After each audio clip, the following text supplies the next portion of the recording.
Bonjour, je m'appelle Hailey et mon français c'est très mauvais, alors je vais parler en anglais. Sorry about that, like I said, my French is terrible, but I'm really glad that my story is being told in French for the people of France. So hello people of France, hello Lionel, thank you so much for covering my story. When I was 6 years old, I was lost in the woods for 2.5 days in Arkansas in the United States. So enjoy that story. Merci, à bientôt. Bonjour à tous, c'est Lionel. Je suis ravi de vous retrouver aujourd'hui pour une affaire de disparition mystérieuse totalement inconnue en France, donc 100% inédite, la disparition mystérieuse de Elie Zega. Comme vous l'avez vu en introduction, Elie a eu la gentillesse de nous faire un message vidéo spécial, donc c'est pas rien. Et vraiment, je la remercie. Thank you very much, Elie. Vraiment, c'est adorable. Donc, comme vous l'avez compris, Elie a disparu et on l'a retrouvée. En fait, elle a disparu quand elle était enfant, à l'âge de 6 ans, dans une forêt très sauvage de l'Arkansas. On l'a retrouvée, donc c'est une histoire que se termine bien, on peut que s'en réjouir, mais vous allez voir que c'est une histoire qui comporte encore beaucoup de mystères.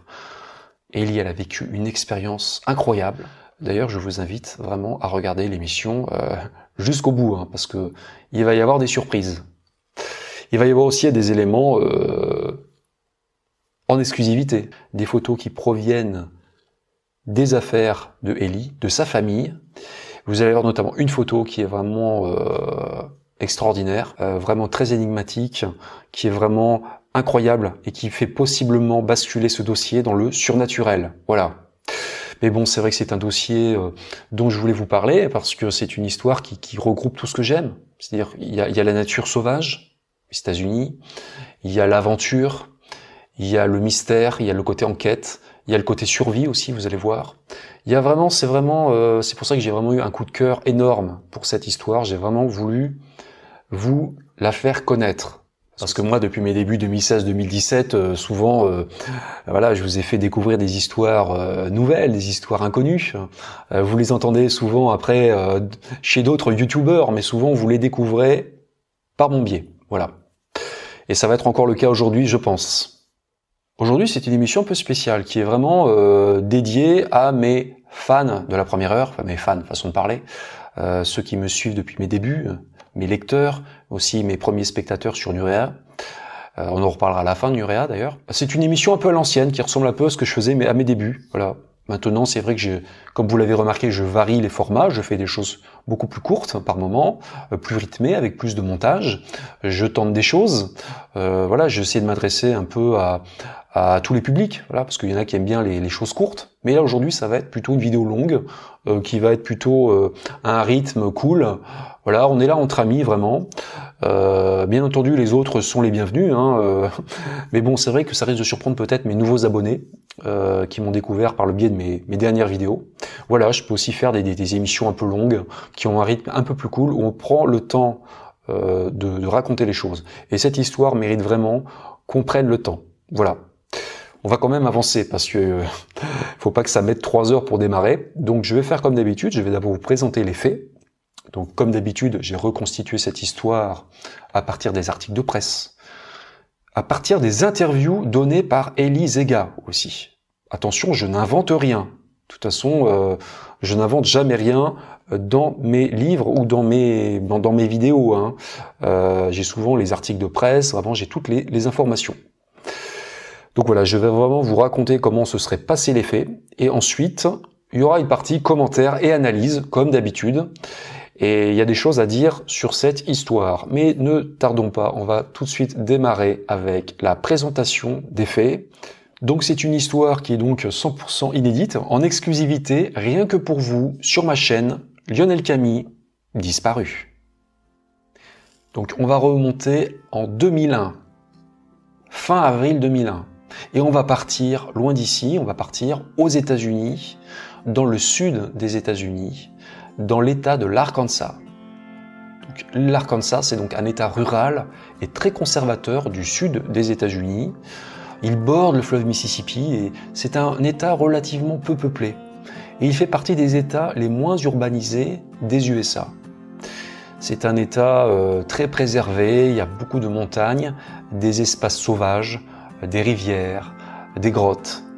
Et dans cet état, la nature, elle est tellement belle qu'on surnomme l'Arkansas The Natural State, l'état naturel.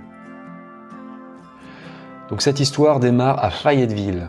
Fayetteville, c'est une ville de 60 000 habitants, à 220 km au nord-ouest de Little Rock, la capitale de l'Arkansas.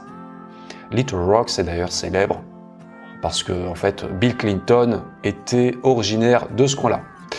Bill Clinton qui a fait parler de lui un peu plus aussi pour d'autres raisons par la suite. Mais c'est un autre sujet. Voilà. Donc, en avril 2001, il y a une famille qui vit à Fayetteville. C'est la famille Zega. Kelly et Steve Zega. Kelly et Steve, ils sont mariés depuis environ 10 ans. Ils sont tous les deux dans la trentaine et ils mènent une vie normale. Voilà, ils travaillent tous les deux. Kelly, elle occupe un poste de directrice adjointe des communications dans une association universitaire. Steve, il est lui avocat dans l'armée, la garde nationale, qui est l'armée de réserve aux États-Unis. Et en dehors des heures de travail, les Zega, ils s'occupent essentiellement de leur fille. Ils ont une fille de 6 ans qui s'appelle Ellie. Ellie, elle a les cheveux longs et châtains, c'est une gamine qui est adorable, et elle fréquente le jardin d'enfants. Voilà. Comme beaucoup de fillettes de son âge, elle déborde de vitalité. Voilà, elle est pleine de vie, voilà, c'est une petite fille, normale. Donc on est le dimanche 29 avril 2001. Et ce dimanche-là, Ellie, elle est gardée par ses grands-parents maternels. Et les grands-parents de Ellie, ils adorent la nature, ce sont un peu des écolos. Et lorsqu'ils ont du temps libre, ils vont souvent faire de la randonnée comme ça, dans les bois, en montagne. Et comme il fait très beau ce dimanche-là, eh ben ils se disent que c'est l'occasion idéale pour eux d'emmener Ellie. Ils veulent profiter de cette belle journée pour faire découvrir le monde naturel à leur petite fille. Donc les grands-parents de Ellie, en fait, ils se disent, tiens, on va l'emmener faire une balade dans une forêt qui est assez proche de Fayetteville, la forêt nationale d'Ozark. C'est environ 1 heure de route de Fayetteville, du côté est, située dans le comté de Newton, et d'une superficie de 4700 km², la forêt nationale d'Ozark, elle est réputée pour ses bois sauvages parsemés d'impressionnantes falaises. Et les monts Ozarks sont considérés comme l'une des régions les plus accidentées et les plus sauvages des États-Unis, entre les Appalaches à l'est et les montagnes rocheuses à l'ouest. Les monts Ozarks sont vraiment une région très hostile. Donc ce dimanche, les grands-parents de Ellie partent avec elle en voiture en direction de la forêt nationale d'Ozark. Et vers 11h du matin, ils garent leur véhicule sur un parking en terre au bord de la route numéro 5, pas très loin du départ du Whitaker Point Trail. Voilà, c'est un sentier extrêmement populaire. Trail en anglais, ça veut dire sentier. Ce sentier, il n'est pas très long, il fait seulement 4,7 km aller-retour, mais il est extrêmement populaire. Pourquoi il est populaire? Parce qu'en fait, il mène à un promontoire rocheux nommé Hawksbill Crag. Donc, quand vous êtes sur ce promontoire rocheux, en fait, vous pouvez admirer la vue qui est grandiose. Vraiment, il y a un panorama qui est exceptionnel. Vous avez vraiment une vue incroyable sur les collines boisées environnantes. Donc là, c'est vraiment très très sauvage. Vous êtes vraiment en pleine nature là. Et voilà, en gros, Hawksbill Crag et puis Whitaker Point, c'est pareil en fait. On va faire simple. Mais en tout cas, Hawksbill Crag et Whitaker Point, c'est rien moins que l'un des sites naturels les plus photographiés d'Arkansas. C'est un peu comme le Grand Canyon en Arizona, c'est très très très célèbre. Voilà, donc vers 11h, Ellie et ses grands-parents, ils arrivent à l'endroit, ils commencent à se préparer et ils démarrent leur balade sur le sentier. Ils commencent à marcher sur le sentier, ils partent tous les trois. Ce jour-là, Ellie, elle porte la tenue suivante, elle porte un t-shirt blanc avec marqué NASA, un short noir et au pied elle a des tennis. Voilà. Vous voyez une photo d'époque. Vraiment, ce sont des photos qui sont vraiment très rares. Hein. Précision technique sur ce sentier. Comme je vous ai dit, le Whitaker Point Trail, c'est pas un sentier qui est très très long, il est assez court. Il n'est pas d'une difficulté extrême, mais il n'est pas facile non plus. Il n'est pas facile. Il faut faire très attention aussi parce qu'en fait, le sentier, il longe une falaise qui surplombe la forêt. Vous êtes à environ 60 mètres au-dessus de la cime des arbres, donc il ne faut pas s'approcher du bord, hein, parce que il y en a qui ont essayé et qui ont eu des problèmes, comme dirait l'autre. Non, il y a déjà eu des cas d'accidents mortels, donc il faut faire attention. Pour pouvoir admirer la vue depuis le promontoire rocheux, il faut marcher environ 2 km, donc sur un terrain rocailleux qui monte et descend comme ça à travers les bois. Et pour une enfant de 6 ans, ça devient assez vite fatigant. Et en plus, ce qui est important de dire, c'est que Ellie Zega, c'est une petite citadine. Et c'est la première fois, donc ce dimanche 29 avril 2001, c'est la première fois qu'elle fait une sortie en forêt. Elle n'avait jamais encore quitté la ville. Donc c'est la première fois que Ellie marche en forêt. Et bon, c'est la première fois qu'elle sort de sa zone de confort, on pourrait dire. Et elle apprécie moyennement l'expérience. Au bout d'un peu plus d'1 kilomètre, sur le Whitaker Point Trail, vous passez près d'une petite cascade. Cette cascade, vous envoyez une photo. C'est une photo véridique des lieux.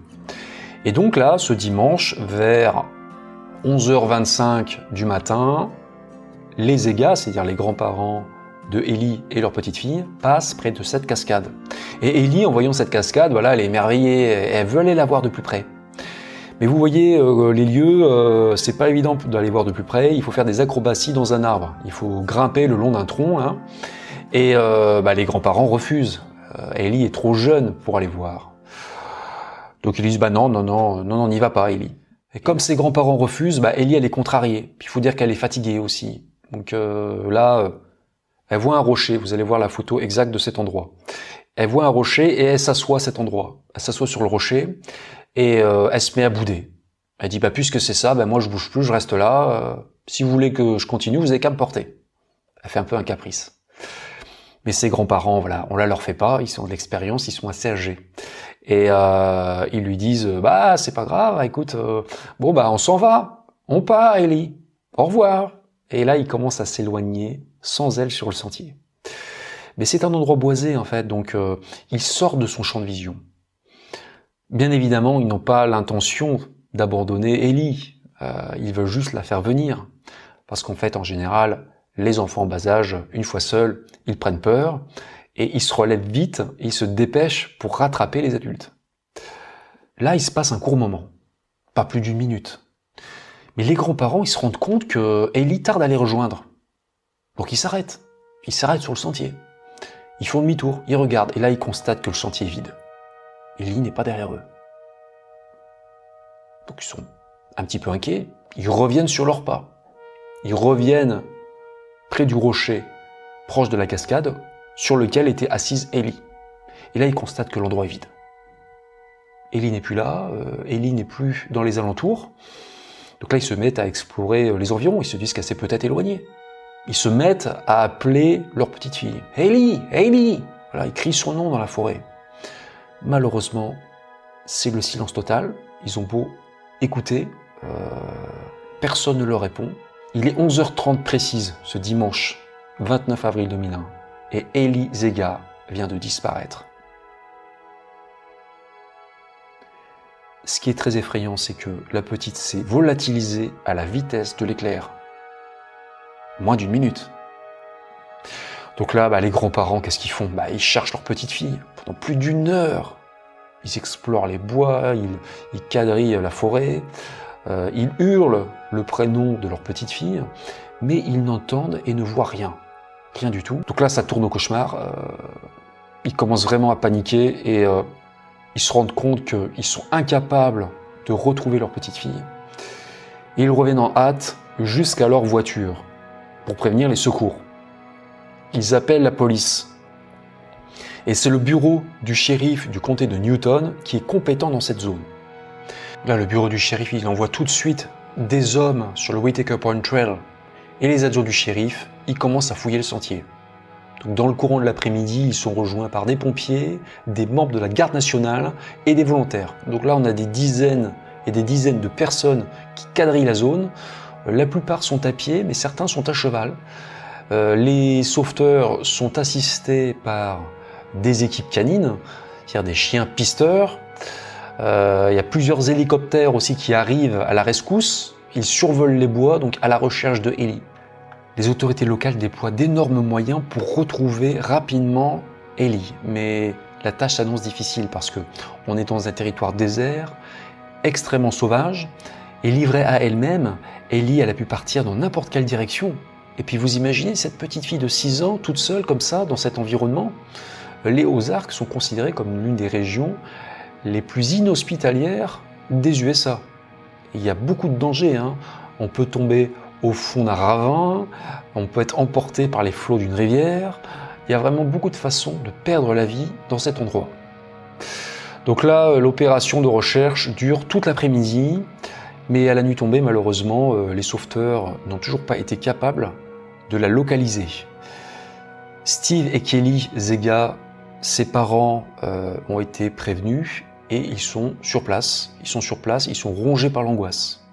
Les grands-parents de Ellie, ils souffrent eux en plus d'un gros sentiment de culpabilité. Ils se disent que c'est leur faute. Voilà. Ils peuvent pas s'empêcher de se sentir responsables du drame. Voilà. Tout le monde en fait, hein, que ce soit les policiers, la famille, les bénévoles, se demandent comment la fillette va survivre seule dans les bois. Elle n'a pas d'eau, elle n'a pas de nourriture. Et même si l'altitude des Ozarks est assez modeste, parce que Whitaker Point Trail, il culmine à environ 579 mètres, c'est pas les montagnes rocheuses, mais bon, les températures baissent énormément la nuit, hein, même au printemps. Donc à l'obscurité, les recherches terrestres sont suspendues, mais dans la soirée, les hélicoptères continuent à survoler la forêt. Et les appareils en fait sont équipés de caméras thermiques, bon, vous savez ce que c'est si vous regardez mes émissions, des équipements qui sont capables de détecter toute trace de chaleur au sol. Il faut savoir qu'un animal ou un être humain dégage de la chaleur et théoriquement, ils peuvent être repérés depuis le ciel. Il n'y a pas de science exacte, mais bon, théoriquement, on doit pouvoir les repérer. Malheureusement, voilà, les hélicoptères ne voient rien. Les policiers sont quand même assez inquiets à cause d'un détail. Je vous ai parlé tout à l'heure de chiens renifleurs, de chiens pisteurs, qui avaient été amenés sur le site. Et des chiens renifleurs ont trouvé dans la forêt l'odeur de Ellie. Ils ont suivi sa piste olfactive et ils l'ont suivie jusqu'à une route. Donc là, autant vous dire qu'on se demande si l'enfant n'aurait pas été enlevé, emmené à bord d'un véhicule. Donc là, c'est l'angoisse. Autant vous dire que pour Kelly et Steve Zega, les parents de Ellie, c'est vraiment l'horreur. Ils passent une très mauvaise nuit. On est maintenant donc le lundi 30 avril 2001, donc le lendemain. L'opération de recherche et de sauvetage, Search and Rescue, qui est dirigée par le shérif du comté de Newton, redémarre dès le lever du jour. Il traîne pas. Depuis la veille, en fait, on parle beaucoup de la disparition de Ellie dans la région. On en parle beaucoup. Et ce fait divers, ça a ému beaucoup de monde. Il y a de nombreuses personnes qui connaissent pas personnellement Ellie, ni les Zega, qui viennent proposer leur aide. Et certains renoncent même à aller au travail pour aider les recherches. Donc vraiment, il y a vraiment un bel élan de solidarité. Ce jour-là, ce lundi, il y a maintenant plus de 200 personnes qui ratissent le périmètre le long du Whitaker Point Trail et aussi autour de Hawksbill Crag, c'est-à-dire le fameux promontoire rocheux. Le shérif considère qu'elle est certainement dans cette zone. Toute la journée encore, on cherche Ellie, on la cherche partout, mais le soir, c'est le même constat d'impuissance qui s'impose. Ellie reste introuvable. Donc là, ça commence à devenir très inquiétant, parce que déjà, où est Ellie ? Est-ce qu'elle est toujours dans cette forêt ? C'est à se demander, hein. Et est-ce qu'elle est encore vivante ? La dernière question angoissante qui se pose, c'est est-ce qu'elle va survivre une deuxième nuit dehors, toute seule, comme ça, dans le froid, la solitude ? Donc pour ses proches, c'est une nouvelle nuit blanche qui se profile, ils vont pas dormir beaucoup encore, et ils n'osent imaginer ce qui se passera si jamais Ellie croise la route d'un animal sauvage. Parce qu'il faut savoir que dans la forêt nationale d'Ozark, il y a des ours noirs par exemple, il y a des ours noirs, des black bears, mais il y a aussi des lions des montagnes, mountain lion, qu'on surnomme aussi cougar. Ce sont des bêtes carnivores hein, qui feraient qu'une bouchée d'une enfant de 6 ans. Donc voilà, une nouvelle nuit passe, donc maintenant la nuit du lundi au mardi passe. On est maintenant le mardi 1er mai 2001. Et les battues reprennent aux premières lueurs de l'aube. comme les jours précédents. On assiste encore à une grosse opération de recherche et de sauvetage dans la zone. Mais comme je vous disais, en fait, l'affaire a fait beaucoup de bruit dans la région. Il y a beaucoup de gens du coin qui en parlent. Et il y a 2 habitants du coin qui s'appellent Little James et William Jeff Villains qui se mettent en tête de retrouver Ellie. Ce sont 2 bons gars du coin qui connaissent parfaitement la région. Ils connaissent la forêt comme le creux de leurs mains et ils ont l'intuition qu'en fait Ellie, elle est possiblement le long de la Buffalo River, la rivière Buffalo, à quelques kilomètres à l'est de sa dernière localisation connue. Vous voyez ça sur la carte. Donc James et Villains, ils en parlent aux autorités, mais bon, ces dernières ne croient pas que Ellie soit dans cette zone, parce que c'est trop loin du lieu de sa disparition. Et surtout, c'est très difficile d'accès. On en reparlera plus tard.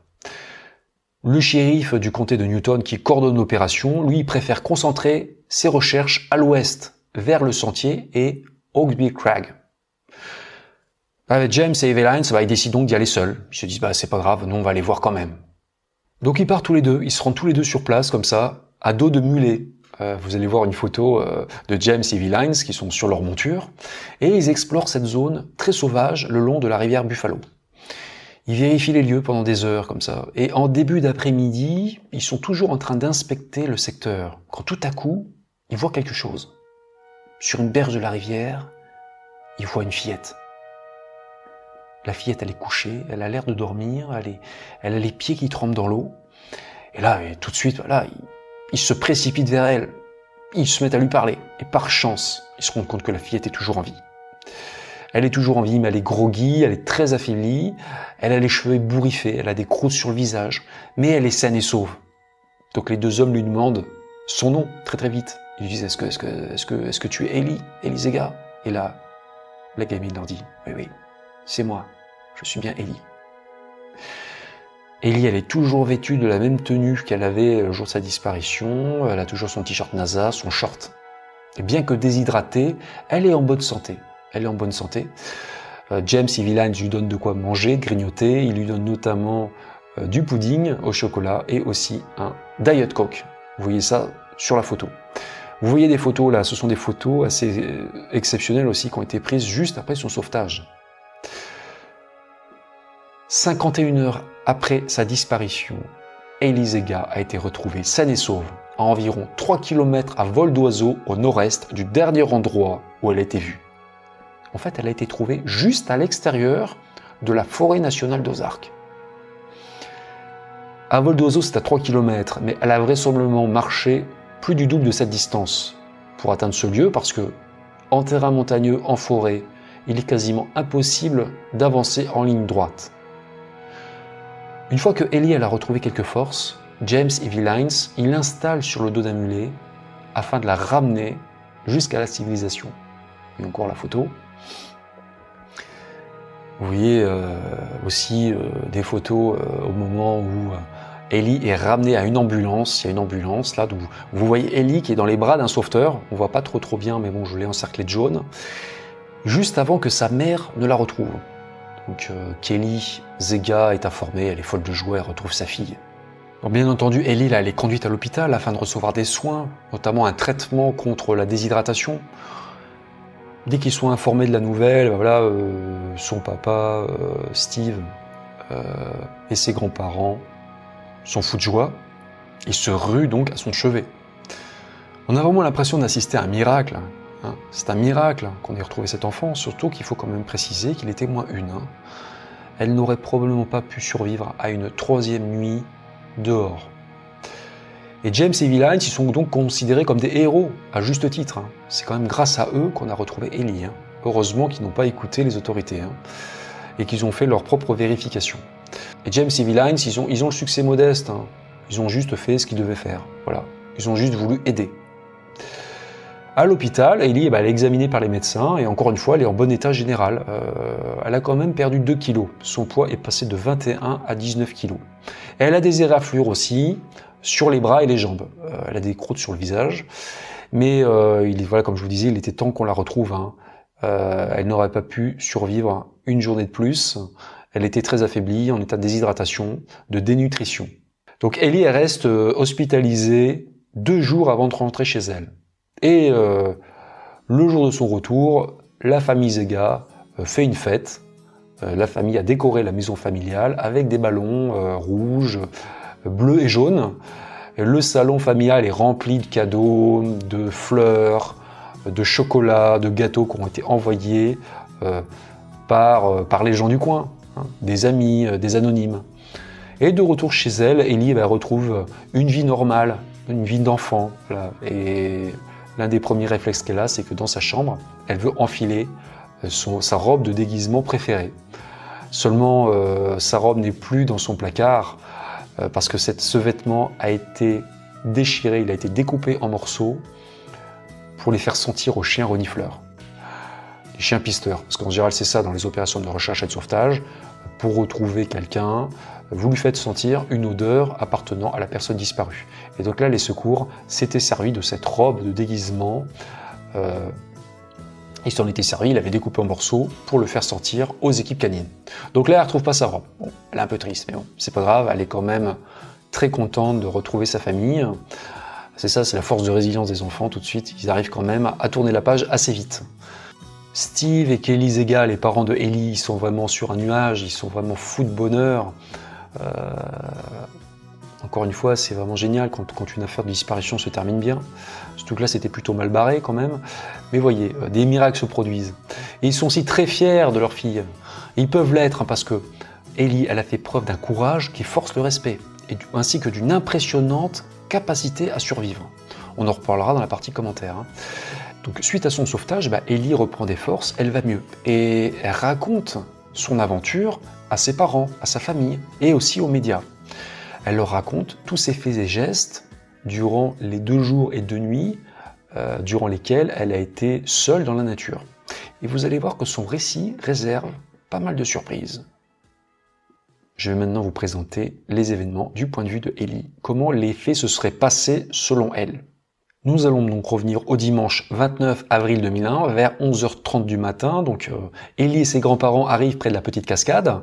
Ellie veut voir la cascade, ses grands-parents refusent. Donc là, Ellie s'assoit sur un rocher près de la cascade et elle se met à bouder. Elle dit puisque c'est ça, moi j'irai pas plus loin, vous avez qu'à me porter. Donc là, les grands-parents ne veulent pas céder au chantage et lui disent non, c'est pas grave, on continue. Ils lui disent on y va Ellie, au revoir, on s'en va.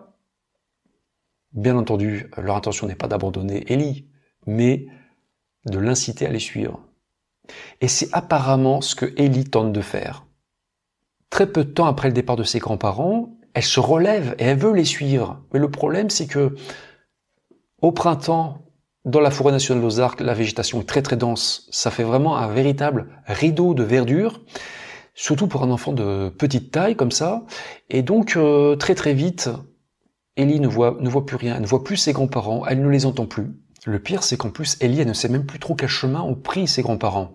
Parce que sur le sol forestier, elle voit 2 voies possibles. Il y a le sentier normal du Whitaker Point Trail, à gauche, et il y a un autre sentier, c'est un sentier de gibier, en fait, emprunté par les animaux, et il passe de chaque côté d'une espèce de rangée d'arbres, et dans son esprit d'enfant, les 2 sentiers se rejoignent un peu plus loin. Sans trop réfléchir, Ellie, elle s'engage sur l'un des sentiers, mais elle se trompe.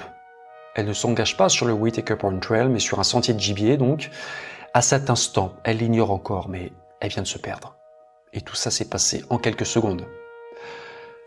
Ellie commence à s'enfoncer comme ça dans les bois, en espérant rejoindre ses grands-parents. Seulement, elle ne fait que s'éloigner un peu plus d'eux. Autour d'elle, il n'y a rien d'autre que les arbres. Ellie, elle appelle à l'aide, hein. Elle appelle ses grands-parents, elle hurle leur nom, mais elle n'obtient que le silence pour toute réponse. Là, elle se perd très très vite. Donc là, Ellie commence à errer seule dans les bois. Je pense que ses grands-parents ne sont pas passés possiblement très très loin d'elle, hein, mais bon, tout s'est passé très très vite. Et c'est vrai qu'on peut se perdre très très vite dans la nature, et encore plus lorsqu'on est un enfant en bas âge comme ça. Donc Ellie, elle hurle le nom de ses grands-parents, elle les appelle à l'aide, mais personne ne lui répond. Donc là, elle commence à errer dans les bois. Pendant des heures, elle n'arrête pas de marcher. Et Ellie va d'ailleurs reconnaître plus tard, devenue adulte, qu'elle a commis une erreur à ce moment-là. C'est vrai que si elle était restée sur place, près de la cascade, elle aurait été très rapidement localisée. On reparlera comme ça de conseils de survie un peu plus tard dans la partie commentaires. Si elle était restée sur place, elle n'aurait pas disparu, tout simplement. Après sa séparation avec ses grands-parents, comme je vous disais, Ellie va pas cesser de bouger, de se déplacer énormément. Et là, c'est incroyable. Elle va même réussir à descendre la falaise, une falaise qui fait 60 mètres. Hein. Comme je vous l'avais dit plus tôt, il y a une ligne de falaise comme ça à cet endroit qui longe le Whitaker Point Trail. Le terrain est très très escarpé, c'est très dangereux. Ce qui est très étrange quand même, c'est que Ellie, qui ne connaissait pas les lieux, elle n'était jamais venue à cet endroit, elle va trouver le seul endroit où l'on peut descendre de la falaise. Elle trouve le seul chemin permettant de descendre dans la vallée. C'est assez incroyable. Et sans trop savoir comment, Ellie, elle va finir par atteindre la rivière Buffalo, à plusieurs kilomètres du lieu de sa disparition, à l'est, vous voyez ça sur la carte. Et là, son instinct va lui dire de rester à proximité de l'eau. On peut dire que la maturité de Ellie est assez exceptionnelle pour son âge, hein, parce qu'en plus, comme elle n'est pas sûre que l'eau soit potable, elle va s'abstenir d'en boire. Par ailleurs, pareil, elle va éviter de manger ce qu'elle trouve dans la nature parce qu'elle a peur, pareil, de s'intoxiquer, de tomber malade. C'est le principe de précaution, voilà. Ce qui est dingue, c'est que du haut de ses 6 ans, Ellie, elle a en tête un plan qui est digne des meilleurs experts en survie, alors qu'elle y connaissait pas grand-chose. Hein. Son plan, en fait, c'est de longer la rivière jusqu'à un pont, de trouver une route et de suivre cette route jusqu'à une station-service. C'est ce que Ellie a déclaré dans une interview. C'est ce qu'elle voulait faire étant enfant. Donc c'est quand même assez incroyable, je veux dire. Ellie, elle a disparu vers 11h30 ce dimanche, et le soir, elle est toujours seule dans la forêt nationale d'Ozark. Et là, elle comprend qu'elle va devoir passer une nuit dehors. Elle se doute que des gens la cherchent. Elle a vu des hélicoptères passer dans le ciel. Mais elle leur a fait des signes, mais malheureusement, personne ne l'a vue. Pourquoi ? Parce que, rappelez-vous, elle avait un t-shirt blanc, et sans doute une couleur trop neutre pour être repérée depuis les airs. Donc là, voilà, elle se dit, je vais devoir dormir comme ça à l'extérieur, dans la nature. Mais elle est intelligente parce que Ellie, elle a l'intuition que si elle veut être repérée, il ne faut pas qu'elle reste à couvert sous les arbres. Il faut qu'elle dorme dans un lieu dégagé. Et elle choisit un lieu assez insolite. Elle se dit, tiens, je vais aller dormir sur la rivière, parce qu'il y a des rochers là sur la rivière Buffalo. Je vais aller dormir sur un des rochers là. Comme ça, je serai bien en vue. Il faut encore qu'elle réussisse à atteindre un rocher. Donc là, elle saute de rocher en rocher. Ce sont des eaux vives quand même, c'est quand même une rivière un peu sauvage. Hein. Et à un moment donné, elle glisse, elle perd l'équilibre, elle tombe à l'eau. Elle a un coup de bol, elle réussit quand même à remonter sur un rocher, sur un gros rocher là. Et elle décide de dormir là cette nuit. Elle enlève ses vêtements, elle est trempée, elle enlève ses chaussures, elle enlève ses chaussettes pour les faire sécher. Et voilà, elle décide de dormir là. Il faut savoir qu'au mois d'avril, en Arkansas, les journées peuvent être assez chaudes, mais la nuit, les températures baissent. Ce soir-là, ce dimanche soir, Ellie elle a froid et commence à grelotter. Elle était vêtue que d'un t-shirt et d'un short. Elle avait laissé son sweat dans la voiture de ses grands-parents. Elle n'avait pas apporté non plus son doudou, et là c'est assez attendrissant. Elle va se servir d'une de ses chaussettes comme doudou, comme objet de consolation. Et c'est vrai que c'est quand même assez formidable de voir la capacité d'adaptation de l'être humain. C'est quand même assez impressionnant. Selon ses dires, Ellie n'a pas vraiment peur ce soir-là. Elle n'a pas peur. Alors je pense qu'un adulte aurait peut-être été inquiet. Non, elle n'a pas peur. Elle n'a pas peur. Elle reste convaincue qu'elle va s'en sortir. Elle connaît déjà le concept de mort pourtant, mais bon, elle se dit qu'elle va s'en tirer. Cette nuit-là, Ellie ne dort pas très très bien parce qu'elle a froid et puis elle est aussi gênée par les hélicoptères. Elle voit les hélicoptères passer, elle les entend passer. Puis il y a le bruit de la rivière aussi, donc elle dort pas très très bien. On est maintenant le lundi 30 avril 2001 au matin et lorsqu'elle se réveille, Ellie, elle espère n'avoir fait qu'un mauvais rêve. Malheureusement, elle se rend compte qu'elle est toujours perdue, seule, dans la forêt nationale d'Ozark. Toute la journée, elle recommence à errer le long de la rivière Buffalo. Mais elle ne croise personne toujours. Elle n'a croisé personne depuis la veille. Et là, c'est compréhensible parce que les secours sont en train de la chercher très très loin, dans le périmètre du Whitaker Point Trail, à des kilomètres de sa position réelle. Ellie, elle n'a rien mangé et bu depuis la veille et elle se sent affaiblie. La journée file et le soir, Ellie s'apprête à passer sa deuxième nuit dehors. Ellie va passer une deuxième nuit à la Belle Étoile, mais en observant la forme des nuages autour de la Lune, comme le lui avait expliqué un jour sa mère, Ellie, elle a l'impression qu'il va pleuvoir. Elle prend donc la décision de dormir dans une grotte pas très très loin de la rivière Buffalo. Elle se réfugie dans une grotte.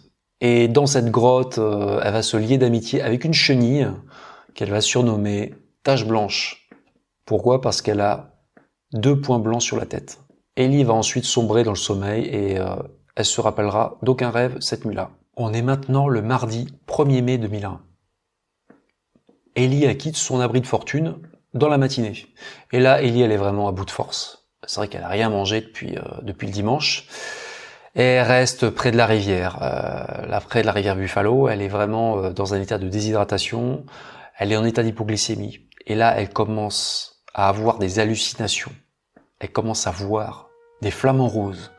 C'est ce qu'elle a déclaré dans une interview. Elle a clairement des hallucinations visuelles. Elle se sent très faible et elle passe le plus de son temps à se reposer comme ça. Et donc elle est en train donc de se reposer sur une berge de la rivière Buffalo quand Little James et William James Villains la trouvent par hasard en début d'après-midi. Ellie est donc secourue 51 heures après sa disparition, un peu in extremis, mais elle est bel et bien en vie. Voilà, vous venez de découvrir comment les faits se seraient passés du point de vue de Ellie Zega, donc du point de vue de l'enfant rescapé. Mais c'est loin d'être terminé, vous allez maintenant découvrir des informations supplémentaires qui font vraiment basculer cette histoire de survie dans quelque chose de très étrange.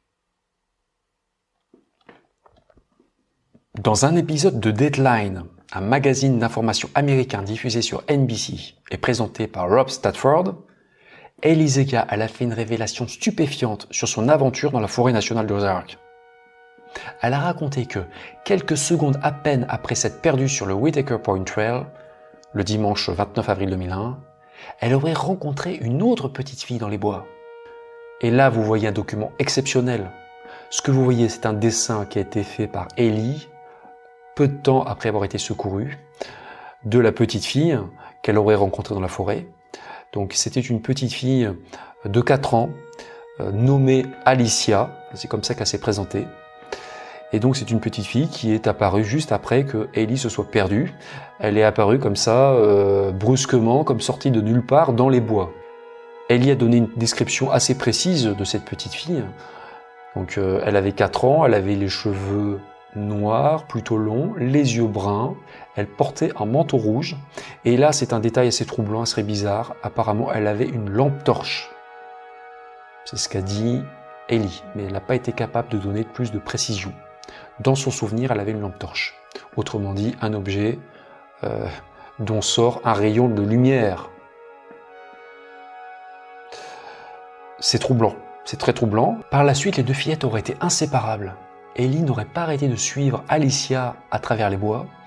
En clair, Alicia aurait guidé à travers la forêt. Et Alicia aurait même diverti Ellie durant toute son odyssée comme ça dans la forêt.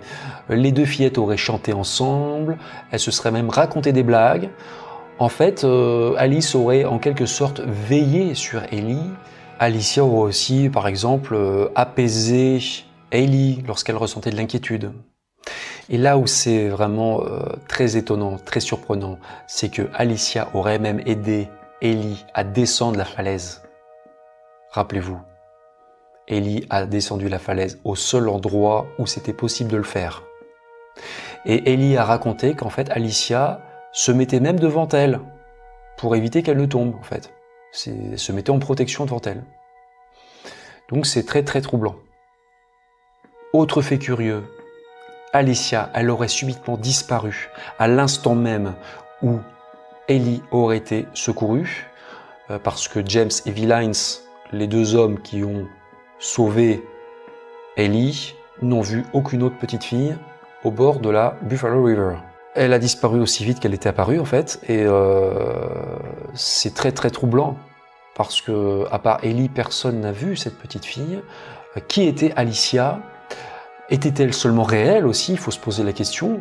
Est-ce qu'elle n'était pas seulement dans l'esprit de Ellie? Ou alors, est-ce qu'il n'y aurait pas une explication surnaturelle? Faut poser la question. Nous passerons en revue toutes ces explications dans la partie commentaires et analyse. En tout cas, que l'on croit ou non en son témoignage, l'histoire de Ellie Zega, elle reste extraordinaire au sens littéral du terme, c'est-à-dire qu'elle sort de l'ordinaire. Pour moi, les disparitions d'enfants qui se terminent bien sont les plus belles, parce que ça n'est malheureusement pas toujours le cas. Conscient d'avoir eu énormément de chance de retrouver sa fille indemne, Kelly Zega, elle a fait preuve vraiment de beaucoup de gratitude envers ceux qui ont participé aux recherches. Elle s'est toujours sentie très redevable envers tous les bénévoles. Il y en a beaucoup qui sont venus aider et il y en a même qui ont perdu leur emploi parce qu'ils avaient refusé d'aller au travail pour pouvoir participer aux recherches. Pour rendre un petit peu de ce qu'on leur a donné, en fait, Kelly et Steve Zega, les parents de Ellie, ils se sont depuis 2001 beaucoup investis dans une organisation qui s'appelle Team Hope, qui vient en aide aux parents d'enfants disparus en Arkansas. C'est une structure qui est placée sous l'égide du National Center for Missing and Exploited Children, qui est une référence aux USA. Aujourd'hui, Ellie Zega, elle est devenue, selon toute apparence, une jeune femme très équilibrée. Elle a aujourd'hui 25 ans, elle vit à New York et elle travaille dans le cinéma. Ce qui est à noter, c'est que contrairement à d'autres personnes disparues et retrouvées, qui, une fois sains et saufs, préfèrent retrouver leur vie normale, retomber dans l'anonymat, Ellie, elle est très à l'aise avec son passé, elle en parle volontiers, elle témoigne, et ça c'est assez formidable. Elle a gardé des souvenirs très très clairs en fait de son expérience et elle maintient sa version des faits. On va en parler un peu plus dans la partie commentaire-analyse, mais bon, elle n'est pas forcément convaincue d'avoir vécu une expérience surnaturelle. Quand elle parle d'Alicia, elle parle de son ami imaginaire, mais elle ne connaît pas vraiment la nature de cet ami, entre guillemets, donc on passera en revue toutes les théories possibles dans la partie commentaire. Ce qui est touchant, c'est que chaque année, Ellie Zega, elle retourne en Arkansas. Elle retourne sur le Whitaker Point Trail, Hawksbill Crag, comme un peu sur un lieu de pèlerinage. Voilà. Et chaque année, elle revient à cet endroit où elle a vécu cette expérience incroyable. Et elle revient aussi près de la fameuse cascade où elle s'était volatilisée étant enfant. Et ce qui est vraiment chouette, c'est que cette cascade, elle a été baptisée Hailey Falls en son honneur, la cascade de Hailey. Voilà, c'est la fin de la présentation des faits. On va maintenant passer à la partie commentaires et analyse. Donc je vais commencer par dire que je suis fasciné par cette histoire, j'adore cette histoire, au cas où vous l'auriez pas compris. J'espère qu'elle vous plaît aussi. Et elle vous réserve encore pas mal de surprises, ne partez pas, vous allez voir. Si vous aimez l'inexpliqué, le paranormal, il y a encore des informations nouvelles qui vont arriver. Moi je vais vous dire franchement, je suis très impressionné par Ellie Zega, parce que quand on voit le comportement qu'elle a eu étant enfant, ça suscite l'admiration. À seulement 6 ans, elle a montré un sens de la survie et une force mentale hors du commun. Qui l'eût cru, parce que c'est vrai que c'était une petite citadine, elle n'avait jamais mis les pieds dans une forêt avant, elle était un peu capricieuse, elle est peut-être sans doute un peu gâtée, je pense, mais là, chapeau quoi, c'est incroyable ce qu'elle a fait. Moi j'ai presque envie de dire qu'elle s'en est mieux sortie que certains adultes dans sa situation. Ce qui est dingue en plus, c'est que cette petite fille n'avait pas fait de formation en survie, en milieu hostile, mais elle avait un plan parfait. Suivre une rivière, trouver un pont, récupérer une route, suivre cette route jusqu'à une station-service. C'est exactement le genre de conseil qu'on donne aux adultes s'ils se perdent dans la nature comme ça. Petit conseil, prenez des notes si vous regardez. C'est ce qu'il faut faire. Si vous êtes perdu comme ça en forêt ou même dans un lieu sauvage, vous suivez une rivière de l'amont vers l'aval, voilà. Et souvent vous arrivez à un pont et effectivement, vous pouvez trouver une route. Il faut savoir aussi que les gens depuis la nuit des temps ont tendance à construire près des rivières, près des cours d'eau.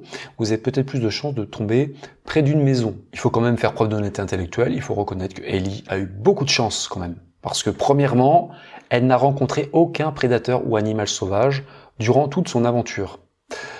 Quand on pense à ce qui se serait passé si cette petite fille, qui ne pesait que 21 kilos, avait rencontré un cougar ou un lion des montagnes, ça donne des frissons quand même.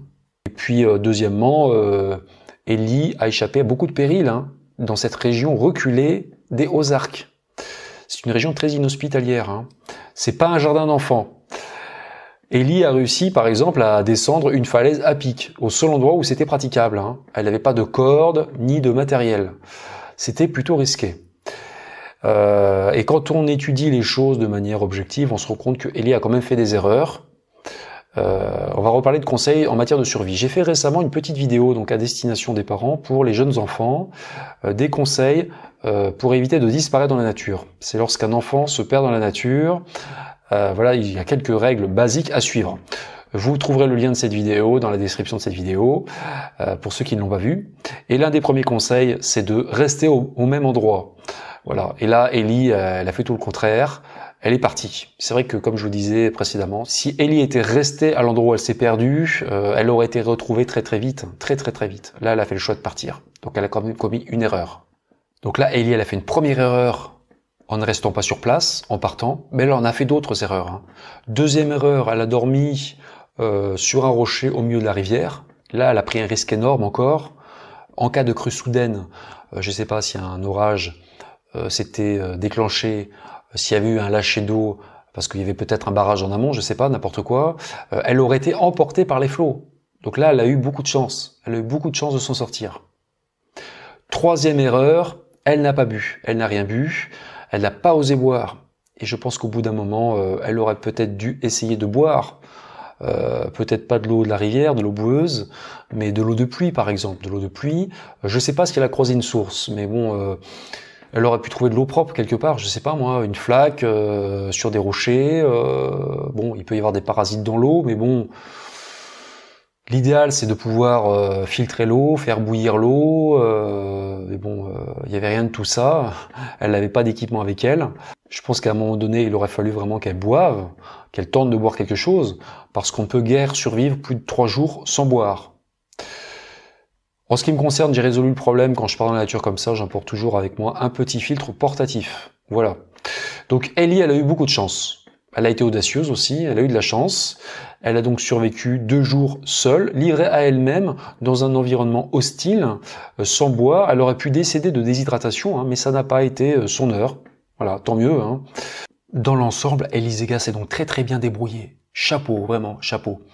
Mais son histoire comporte encore beaucoup de zones d'ombre et d'éléments très intrigants qu'on va passer en revue. Tout d'abord, Ellie, elle a réalisé une prouesse physique impressionnante. Ça, c'est intéressant.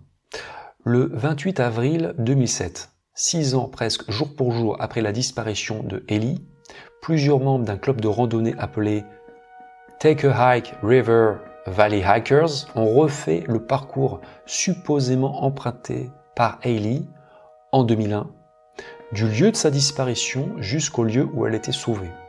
Et ils ne sont toujours pas revenus de la prouesse réalisée par cette fillette. Comment a-t-elle fait ? A écrit en grosses lettres l'un des randonneurs dans un article sur le blog du club. En effet, la vallée de Dog Hollow qu'a traversée Ellie est particulièrement difficile d'accès. Évoluer sur ce terrain constitué de grosses pierres et encombré de troncs d'arbres n'est vraiment pas une partie de plaisir. Vous voyez des photos de l'endroit. Et sur la fin, les adultes, ils ont même dû s'aider les uns les autres et se servir d'une échelle pour escalader un pan de rocher. Et ils étaient complètement crevés à la fin, vous voyez les photos. L'un des membres du club a même déclaré « Nous ne referons pas cela de sitôt. La randonnée s'est révélée être plus que ce que nous pouvions faire. Alors, comment Ellie l'a-t-elle fait ?» Voilà, les membres du club étaient complètement épuisés. Ils ont vraiment eu du mal à finir cette randonnée. Donc, première zone d'ombre, c'était la prouesse physique. Deuxième zone d'ombre, qui était Alicia ? Ellie Zega a toujours certifié, donc une autre petite fille de 4 ans, nommée Alicia, était présente avec elle du début à la fin de son aventure. Ce qui est surprenant, c'est que Alicia serait apparue à l'instant exact où Ellie se serait rendu compte qu'elle était perdue. Elle l'a dit dans les interviews, elle est arrivée comme ça, juste au moment où je me suis perdu, tout de suite, hein, quasiment. Et elle s'est éclipsée aussi au moment précis où Ellie a été sauvée. C'est-à-dire à partir du moment où James et Villains sont venus la secourir. Ce qui est aussi intriguant, c'est que Alicia, elle a été d'un grand secours. Hein. Elle a réconforté Ellie, elle l'a guidée, elle l'a aussi aidée, notamment à descendre la falaise, au seul endroit praticable, hein, il faut le rappeler. Elle lui a tenu compagnie et elle l'a conduit à l'endroit où elle a été finalement sauvée, 51 heures après sa disparition. Il faut quand même se poser la question, est-ce que Alicia était vraiment là? Donc maintenant, on va passer en revue plusieurs types d'explications. Premièrement, les explications rationnelles. Je dois rappeler qu'avant tout, je suis quelqu'un de cartésien, donc on va passer en revue les explications scientifiques éventuelles. Est-ce que Ellie aurait cru voir Alicia? Est-ce que l'explication ne serait pas d'ordre médical? Est-ce que Ellie n'aurait pas été victime d'hallucinations visuelles? C'est vrai que cette explication peut paraître séduisante, mais quand on réfléchit bien, elle ne tient pas la route. Parce que Ellie a commencé à observer son amie, entre guillemets, Alicia, dès qu'elle s'est garée, vraiment en l'espace de quelques minutes. Et bien avant de souffrir de véritables hallucinations visuelles. Rappelez-vous que Ellie a raconté qu'elle avait vu des flamants roses. Elle a vu des flamants roses, mais 2 jours plus tard. Bon, ce qui est important de dire, c'est que quand Ellie parle d'Alicia encore aujourd'hui, elle emploie souvent le terme d'ami imaginaire, parce qu'elle ne sait pas comment l'appeler autrement. C'est vrai que certains enfants qui se sentent seuls s'inventent parfois volontairement ou involontairement des amis comme ça. Mais dans le cas d'Ellie, elle n'a jamais eu d'amis imaginaires avant cette aventure et elle n'en a jamais eu par la suite non plus. Ça a été un cas unique. Est-ce que le psychisme de Ellie n'aurait pas fabriqué Alicia dans une sorte de mécanisme psychologique de survie ? On sait que dans certaines situations critiques, de vie ou de mort, certaines personnes telles les alpinistes ou les victimes d'attentats sentent une présence invisible qui vient leur apporter du soutien et du réconfort. Est-ce que Alicia était réelle? Est-ce qu'elle n'était pas que dans la tête de Ellie? Est-ce que ça n'était pas qu'une chimère mentale quelque part? Voilà, donc ça c'était les explications rationnelles. Donc on va parler maintenant d'explications alternatives, qui relèvent du surnaturel, du paranormal. Comme je le dis souvent, je suis un esprit cartésien, mais je suis ouvert sur ces questions. Je n'ai pas d'idée arrêtée, en tout cas je ne fais pas partie des sceptiques qui rejettent tout en bloc aveuglément. On va revenir au cas de Ellie. Comme je le disais, c'est rare que des personnes disparues témoignent comme ça. Et Ellie, elle est très à l'aise dans ses baskets. Elle n'a aucun mal à raconter tout ce qui s'est passé. Mais elle n'a pas d'idée non plus définitive sur Alicia.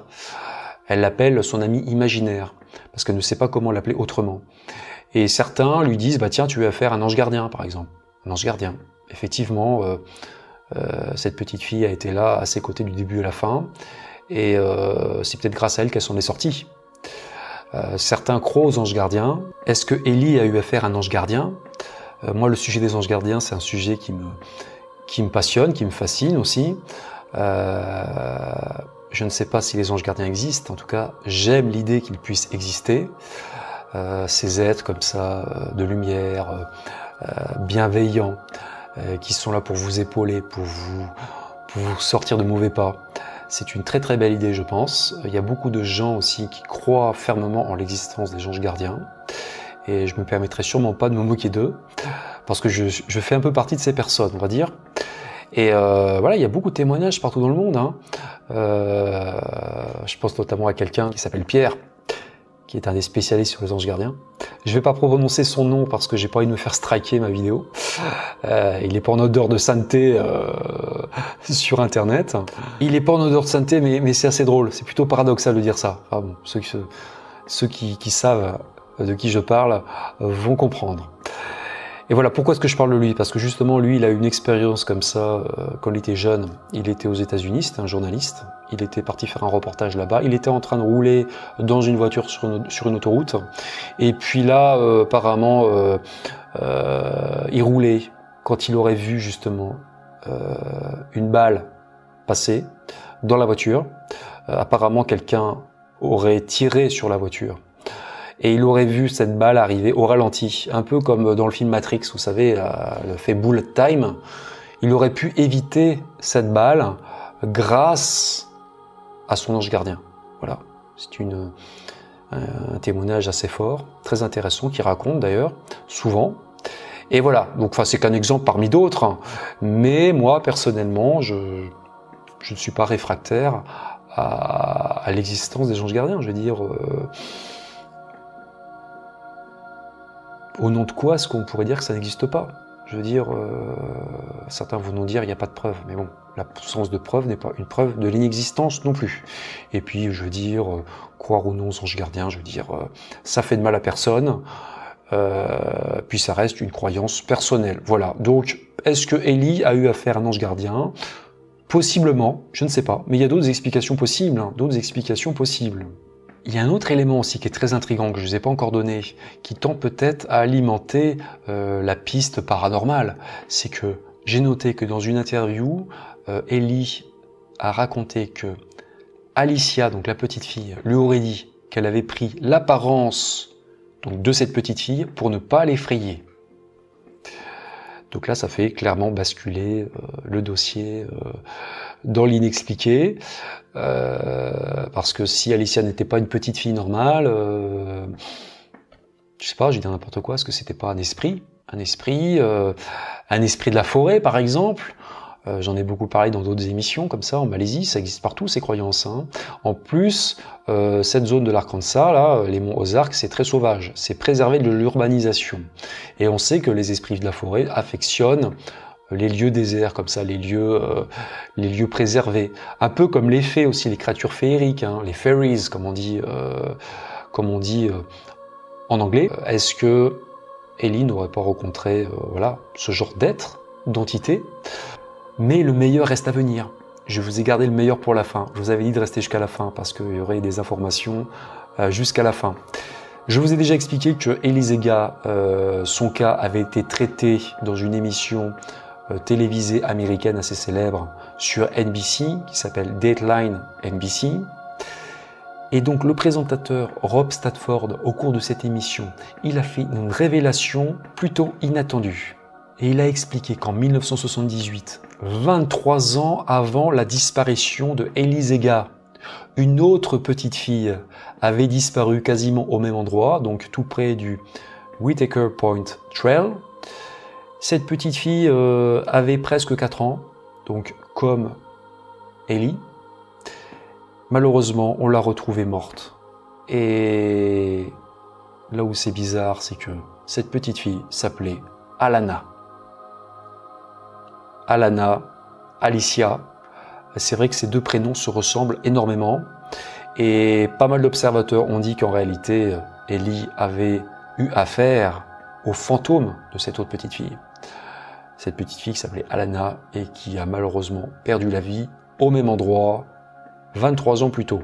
Je vais revenir sur un dernier détail. Rappelez-vous, pareil, dans une interview, Ellie Zega a raconté que Alicia avait une lampe torche. Elle n'a jamais été capable d'expliquer ce que c'était vraiment. Est-ce qu'il n'y avait pas de la lumière qui sortait d'Alicia? Est-ce que cette lumière était d'origine naturelle ou pas? Voilà, il faut se poser la question. Et si elle n'était pas d'origine naturelle, était-elle d'origine surnaturelle? Voilà, c'est une question sans réponse. Ça va être un peu frustrant pour vous, c'est vrai. Mais voilà, c'est un faisceau d'indices qui laisse à penser que Ellie Zega a vraiment vécu une expérience hors du commun qu'on ne parvient pas à expliquer. Voilà, c'était l'histoire, donc la disparition mystérieuse de Ellie Zega. J'espère que ça vous a autant passionné que moi. Je tiens encore à remercier Ellie Zega donc pour son message vidéo, pour sa gentillesse. Elle m'a confié des photos comme ça, personnelles. Elle n'était pas obligée de le faire.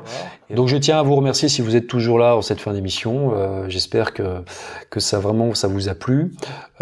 J'ai dit qu'on prendrait le temps, donc on a pris le temps. Donc si vous aimez mon contenu, pensez à liker cette vidéo. à vous abonner à la chaîne si c'est pas déjà fait. Je remarque que j'ai quand même à peu près 40% de spectateurs qui sont pas abonnés. Franchement, qu'est-ce que ça vous coûte de vous abonner? Je veux dire, ça... Appuyez sur le bouton. Pourquoi est-ce que je dis ça? C'est pas pour avoir plein d'abonnés, j'en aurai jamais plein, mais c'est parce que ça augmente la visibilité, c'est ça. Sur YouTube, vous savez, les algorithmes, machin truc, voilà, tout simplement. Donc vous pouvez faire ce simple geste, c'est peut-être un petit geste pour vous, mais pour moi, ça veut dire beaucoup. Non, mais sérieusement, c'est vrai que c'est un petit coup de pouce, quoi, ça vous coûte rien, et puis moi, ça me donne de la visibilité, parce que voilà, on vit dans un monde où il faut être visible. Si vous n'êtes pas visible, ben vous n'existez pas, tout simplement. Pour celles et ceux qui veulent plus me soutenir, qui veulent soutenir plus mon travail de production de vidéos YouTube, vous pouvez le faire sur Tipeee. Voilà, vous trouvez le lien dans la description de cette vidéo. J'ai aussi un Utip, mais bon, ça c'est plus pour les jeunes. Voilà, mais bon, c'est vrai que Tipeee c'est un bon moyen de m'aider, en plus d'acheter mes livres aussi, parce que c'est vrai que les livres c'est mon cœur de métier. Au moment même où vous regardez cette vidéo, là, je suis sur le terrain, je suis parti en France quelques semaines enquêter, notamment sur des affaires de disparition, mais aussi sur une affaire possible de bête mystérieuse vue dans une région française. Je suis parti là-bas, je vais essayer de ramener des images, donc on verra peut-être ça à la rentrée, si je vois quelque chose. Je reviendrai à la rentrée, j'ai déjà des émissions prévues, notamment avec une invitée un peu exceptionnelle. Vraiment, abonnez-vous à la chaîne, vous serez tenus au courant. J'ai des livres aussi en préparation. Bref, je manque pas de projets, mais bon, comme je l'ai fait depuis le début de l'année, maintenant je vais fournir du contenu un peu plus régulier sur ma chaîne. En ce qui concerne Nurea TV, eh bien, je vais être franc avec vous. Pour l'instant, moi, je me concentre sur ma chaîne. Je veux faire monter ma chaîne, voilà. Je retournerai sur Nurea un peu plus tard.